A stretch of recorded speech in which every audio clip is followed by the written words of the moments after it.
Do you want to forward calls from your iPhone but don't know how?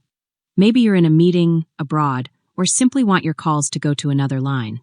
Don't worry, the process is simple and quick. In this guide, I'll show you how to easily activate call forwarding on your iPhone and ensure that no important call goes unnoticed. So, at the very beginning, open the settings on your phone. Once you're in settings, scroll all the way down, and at the bottom of the screen, you'll see a section called Apps. When you're in the Apps section, you can see a list of all the apps you have on your phone.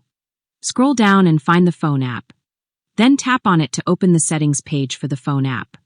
Once you're on the phone settings page, you'll see plenty of options. Scroll down a bit, and in the Calls section, look for the option Call Forwarding and tap on it.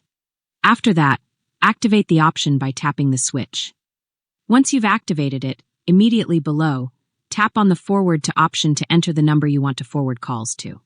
Then, in the field, enter the number you want.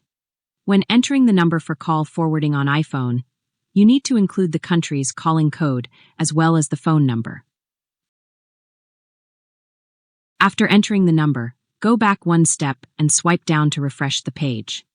After that, in the section next to Forward to, you'll see the number you entered. Now, every call that comes to your iPhone will be automatically forwarded to the number you selected. If you want to check if the forwarding is correctly set, you can go back to Settings Phone Call Forwarding and see if the number you entered is still displayed. In that case, you can be sure that the function is active. And that's all for this video. I hope you've successfully activated call forwarding on your phone. If so, be sure to leave a like on this video and consider subscribing to my channel. It would mean a lot to me. Thank you so much for watching, and I'll see you very soon in my new video.